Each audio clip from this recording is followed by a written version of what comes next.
The descent. The warning klaxons in Nolan Reed's shuttle drowned out his own cursing as the craft bucked wildly, systems failing in cascading sequence. The routine orbital pass around the newly discovered exoplanet Tessera had gone catastrophically wrong when a strange energy pulse had fried his navigation systems. Mayday, mayday. This is Pathfinder 7, experiencing catastrophic systems failure and atmospheric entry. Coordinates unknown. Requesting immediate. The communication array died mid-transmission, leaving only the howling of metal as the shuttle tore through violet clouds.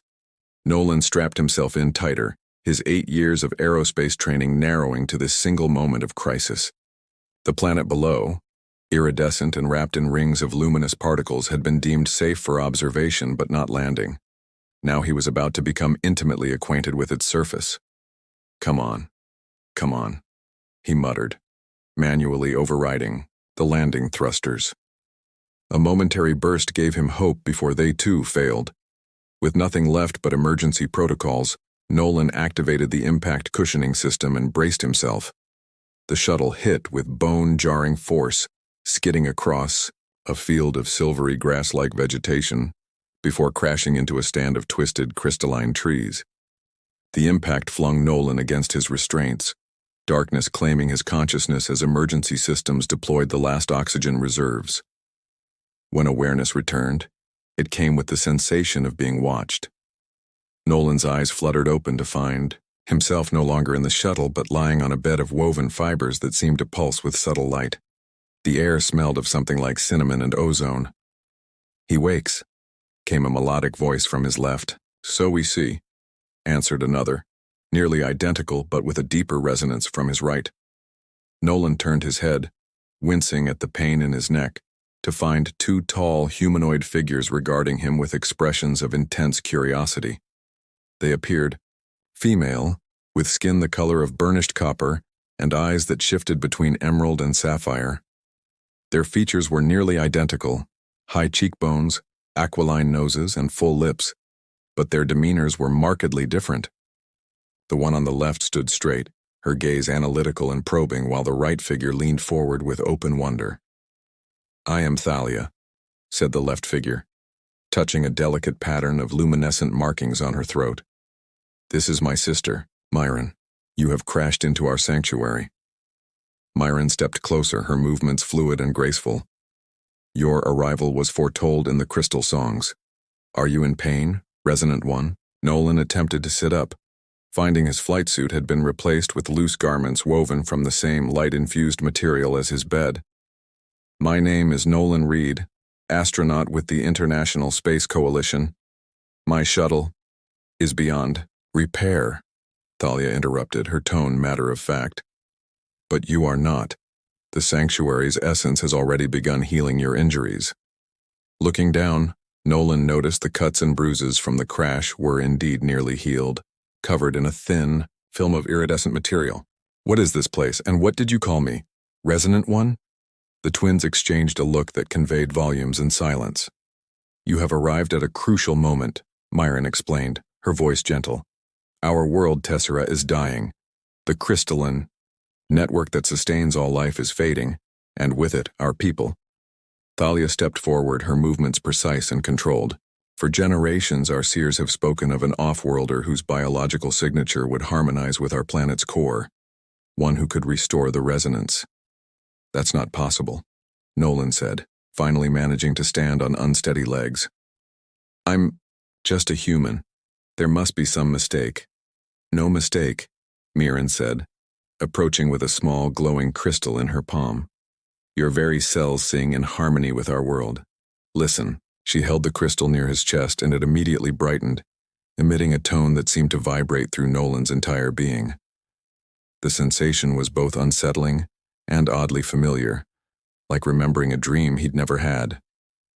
"This proves nothing," Thalia said, though her eyes betrayed fascination. "The true test awaits at the Chamber of Echoes. If he truly is the Resonant One, the great crystal will respond." Nolan backed away, mind racing. "I need to contact my people. They'll be looking for me.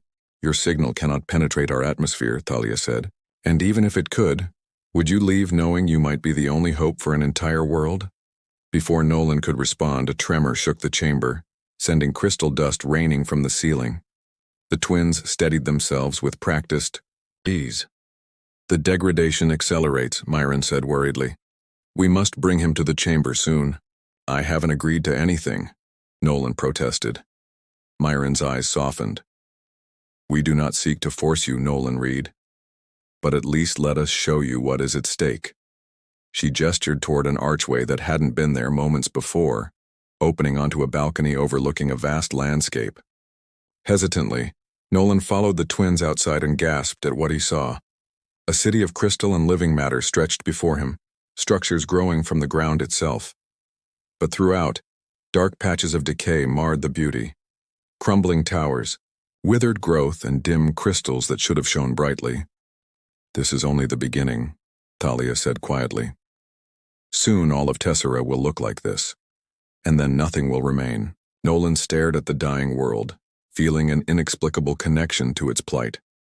Whatever had drawn him here, chance or something more, he couldn't turn away now.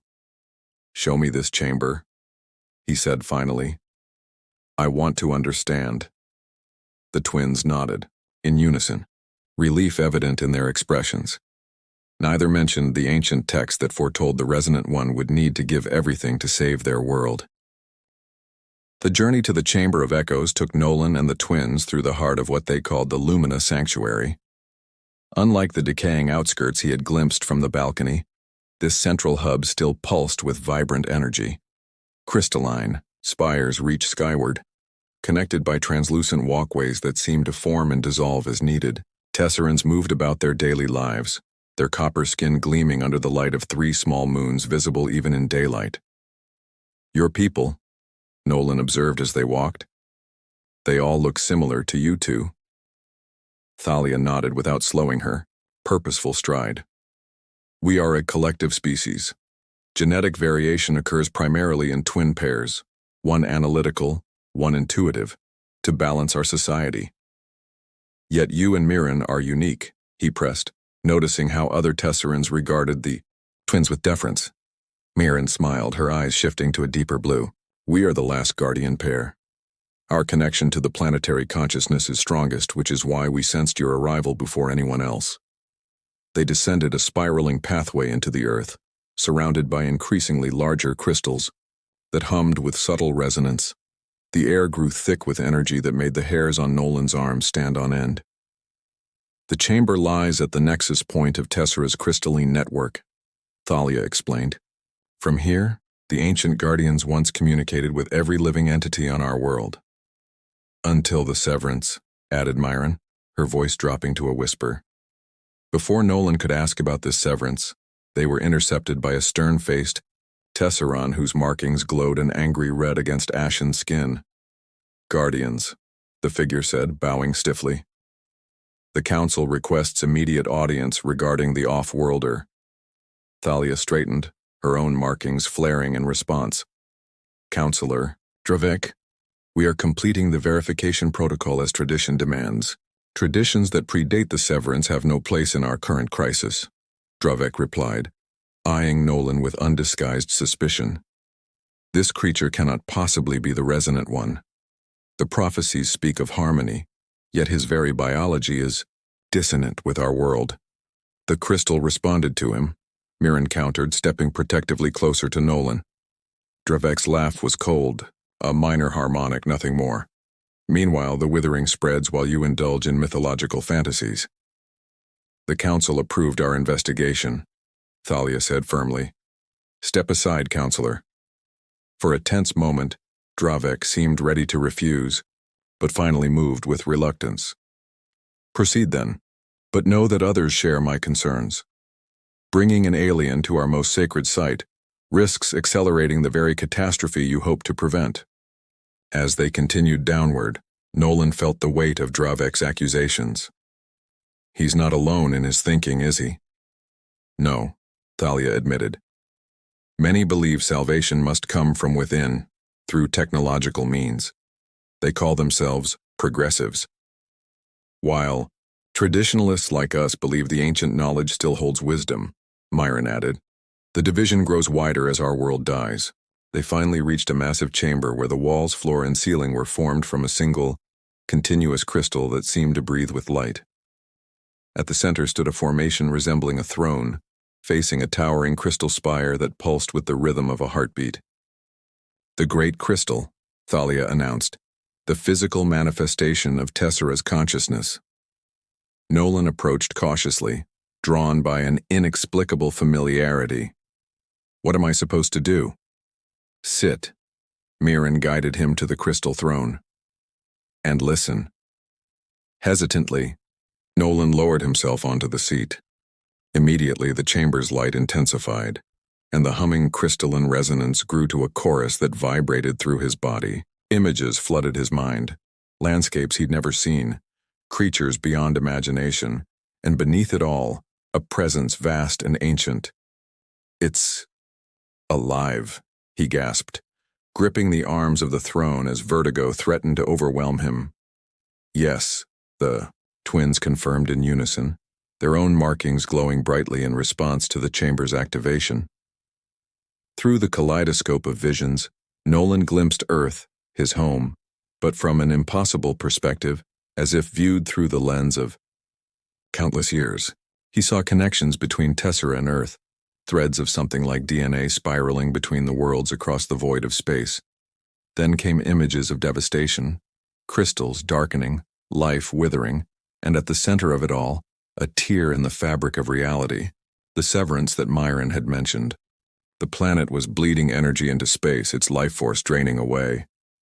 "I can see it," Nolan whispered, sweat beading on his forehead. "The damage, it's like a wound that won't heal." Thalia and Mirren exchanged significant glances. "He truly is receptive to the planetary consciousness," Thalia acknowledged, surprise evident in her voice. "But can he mend the severance?" Mirren wondered aloud. As if in response, the great crystal pulsed more intensely, and new visions filled Nolan's mind. He saw himself, Thalia, and Mirren standing at the epicenter of the severance, their hands joined in a triangle. Energy flowed between them, and then darkness. Nolan jerked forward, breaking contact with the throne. The visions vanished, leaving him disoriented and gasping. "What did you see?" Thalia demanded, helping him to his feet. "I saw us doing something to heal the planet," Nolan said carefully, omitting the troubling conclusion to his vision. "But I don't understand how, or why me." Myron touched his arm gently, sending a calming wave through his agitated mind. "The resonance, patterns in your cellular structure mirror those of ancient Tessera before the severance. Somehow your species carries an echo of what we've lost." "Impossible," came Dravek's voice from the chamber entrance. He stood with several other Tesserans, their expressions ranging from awe to hostility. "No off-worlder could share our biological resonance unless there is a connection between our worlds that predates our recorded history," Thalia finished, her analytical mind already racing ahead. Dravek stepped forward, his followers close behind. "Or unless this is an elaborate deception, the progressive faction will not stand by while you risk what remains of our world on prehistoric superstitions." "The Great Crystal has confirmed his status," Myron argued. "That is beyond your authority to question, Counselor." "Not anymore," Dravek replied coldly. "The Council has voted. The off-worlder is to be examined by our scientists before any further action is taken." Nolan felt tension building in the chamber, the crystals around them responding to the emotional discord with discordant tones. "I'm not your enemy," he said, addressing Dravek directly. "I want to help if I can." "Noble words," Dravek replied. "But intentions mean nothing against the possibility of extinction." Before anyone could respond, a violent tremor shook the chamber, far stronger than the one Nolan had experienced earlier. Cracks appeared in the smaller crystals surrounding them, and dust rained from above. "The withering accelerates," Thalia said grimly. "We have less time than we thought." "All the more reason to proceed with caution," Dravek insisted, though even he looked shaken by the tremor's intensity. As they argued, Nolan found his attention drawn back to the great crystal.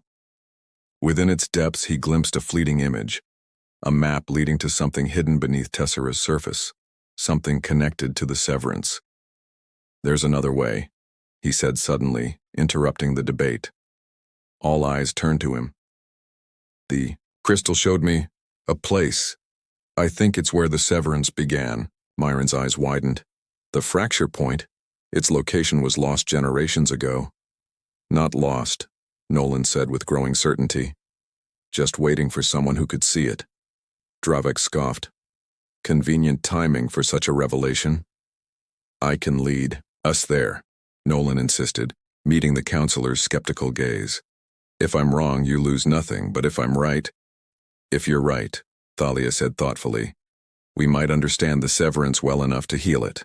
The standoff stretched for several tense moments before Dravek finally inclined his head. 3 days, he conceded reluctantly.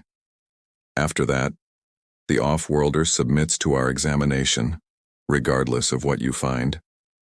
As Dravek and his followers departed, Nolan turned to the twins. "I didn't mention something I saw in the vision," he admitted quietly. "When we try to heal the severance, I think it requires a sacrifice." Thalia's expression remained impassive, but Mirren's eyes betrayed concern. "The ancient texts speak of the resonant one giving everything," Mirren confirmed softly. "But prophecies are often metaphorical, not literal." "Let's hope so," Nolan replied, his gaze drawn back to the pulsing heart of the great crystal, where the vision of darkness still lingered in his memory. "Because I'm not ready to die for a world I just met, no matter how familiar it feels." The severed link Nolan's map from the great crystal led the trio through Tessera's crystalline wilderness, each step taking them deeper into territory reclaimed by the withering.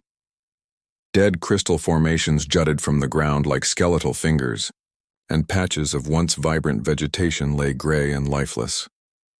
The journey had been largely silent, each lost in their own thoughts about what awaited them at the fracture point. "We should reach the coordinates by nightfall," Thalia announced, consulting a translucent device that resembled a compass. "If your vision was accurate." "It will be," Nolan replied with more confidence than he felt. The connection he'd experienced in the chamber seemed more distant now, like a dream half-remembered. Myron, who had been trailing slightly behind, suddenly froze. "We're being followed," she whispered, her markings pulsing with warning colors. Before they could react, energy blasts erupted from the crystalline forest around them.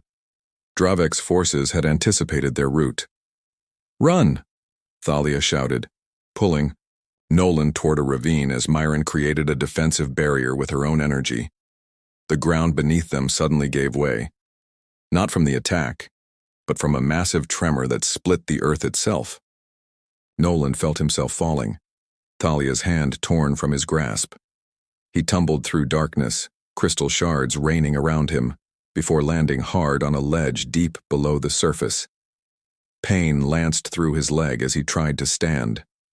Above, he could hear distant shouts, the twins calling his name, but the opening through which he'd fallen had already begun to seal itself, the living crystal of Tessera responding to the damage by growing new formations. "Thalia! Mirren!" he called, but his voice merely echoed in the vast underground chamber he now found himself in. As his eyes adjusted to the dim light, Nolan realized he wasn't in a natural cave. The walls were perfectly smooth, inscribed with the same patterns he'd seen on the Tesseran's skin, and at the center of the chamber stood a pillar of pure darkness, a void that seemed to drink in the faint illumination from the crystals around it. The fracture point. He'd found it, though not as intended. Limping closer, Nolan felt a strange pull from the void, not physical but something deeper, as if it recognized him. Reaching out instinctively, his fingertips brushed the darkness. Immediately, knowledge flooded his consciousness. The severance hadn't been an accident or natural disaster. It had been deliberate, a desperate measure by ancient Tesserans to prevent something worse from consuming their world. And Earth had been seeded with survivors, genetic material preserved and sent across space as a final insurance against extinction. Humans weren't just similar to Tesserans by cosmic coincidence.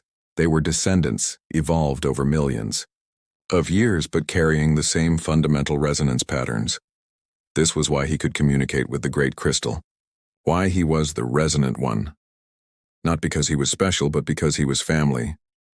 The void pulsed, as if acknowledging his realization. Within its depths, Nolan glimpsed what the ancient Tesserans had feared, an entity of pure anti-resonance that fed on crystalline life forces. By severing their world's full connection to the cosmic energy field, they had starved it, forcing it into dormancy. But the severance was failing. The entity was awakening. And somewhere above, separated from him by layers of crystal and stone, the twins were walking into terrible danger without knowing the true threat they faced. Nolan pulled back from the void, his decision made. He might not have asked for this connection to Tessera, but he couldn't deny it now. Somehow he had to warn Thalia and Mirren, and together they would need to find a way to complete what their ancestors had begun. Not by restoring the original resonance as they had planned, but by creating something new, a harmony that could both heal Tessera and keep the ancient threat contained. If they could reunite before Dravek's forces captured the twins. If the entity remained dormant long enough. If Nolan could find his way back to the surface with a broken leg and dwindling oxygen in this sealed chamber, too many ifs. But as another tremor shook the chamber, Nolan noticed something. A small crystal formation growing toward the void, attempting to contain it. Tessera itself was fighting back. Perhaps he wasn't as alone as he thought. Twin flames 3 days after his fall, Nolan emerged from the underground labyrinth guided by the bioluminescent trail of responsive crystals that seemed determined to lead him back to the surface. His leg, treated with crystalline healing paste, he discovered in the ancient chamber, still throbbed but supported his weight. The landscape that greeted him was transformed.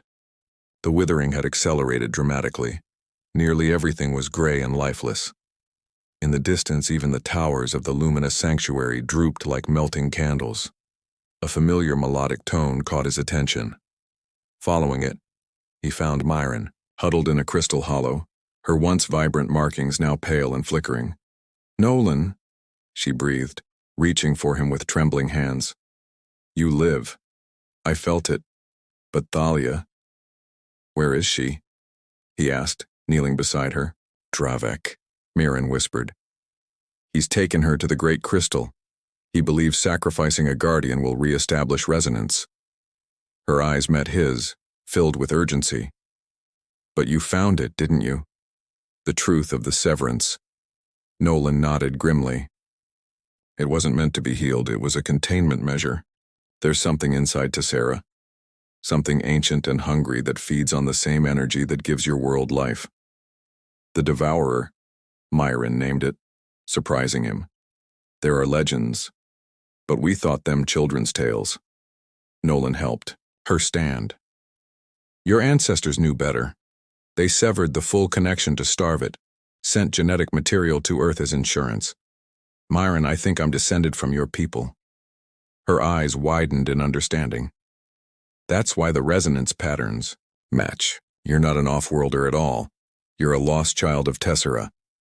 A new determination straightened her spine. "We must stop Dravek. If he forces full resonance restoration, the Devourer awakens completely," Nolan finished. "And both our worlds could fall."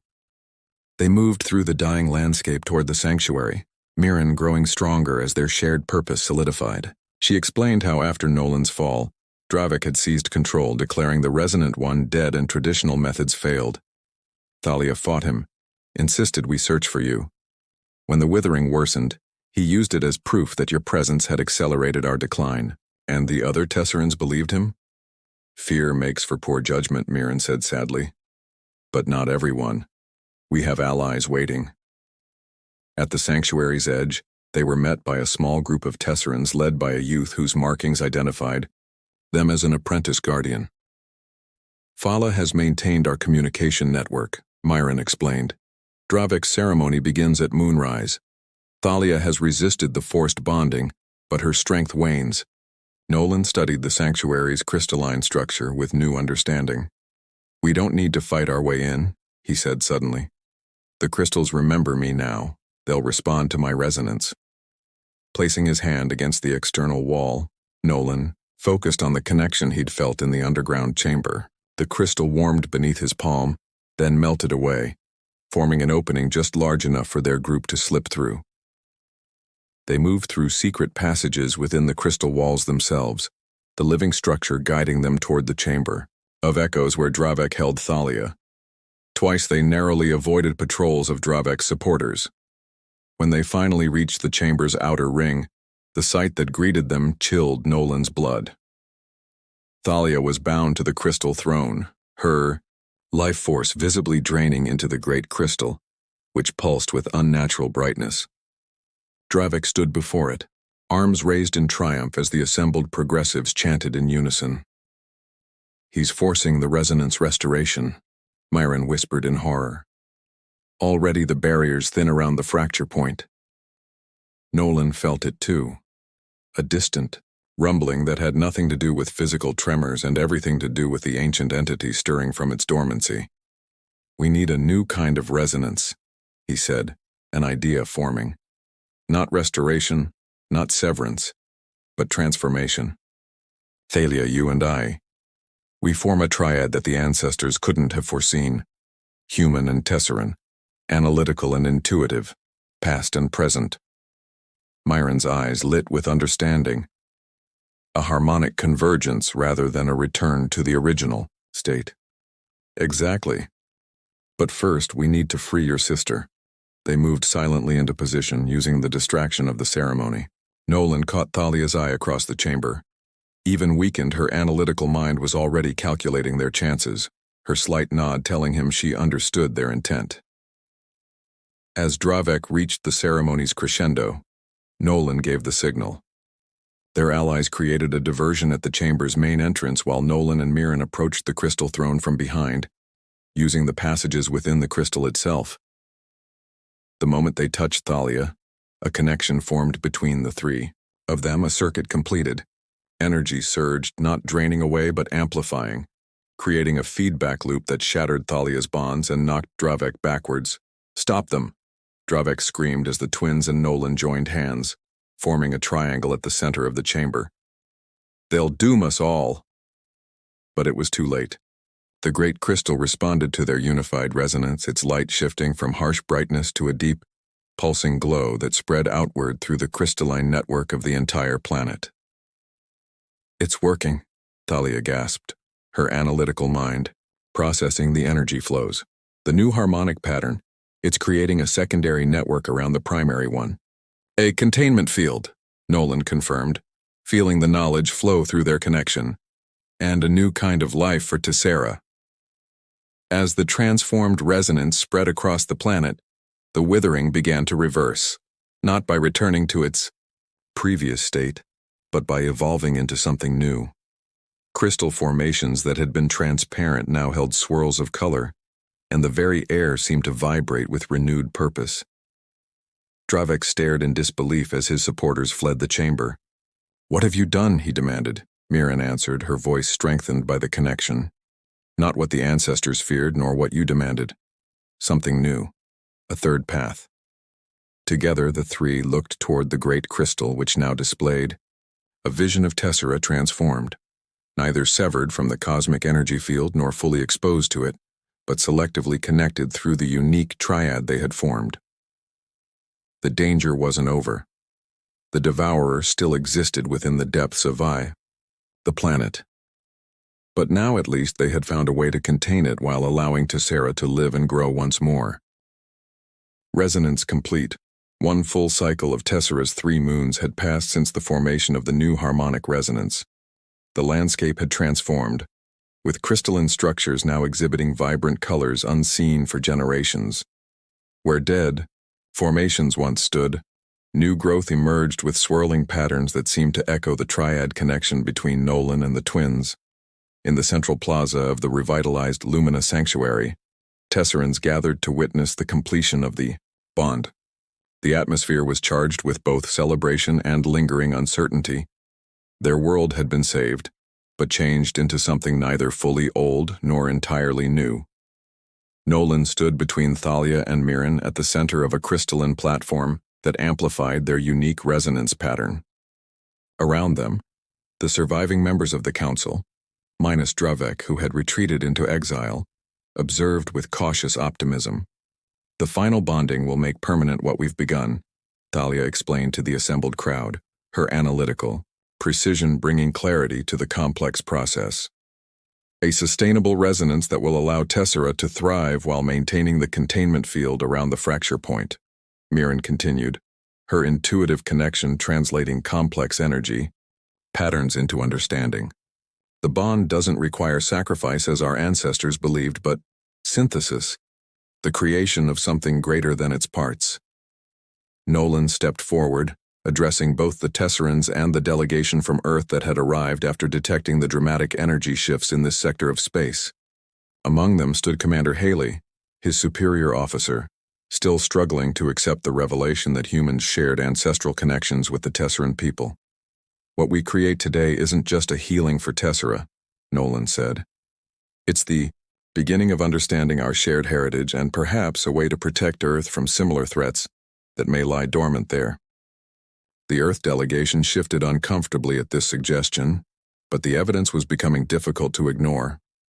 Preliminary genetic analysis had already confirmed similarities that couldn't be explained by convergent evolution alone.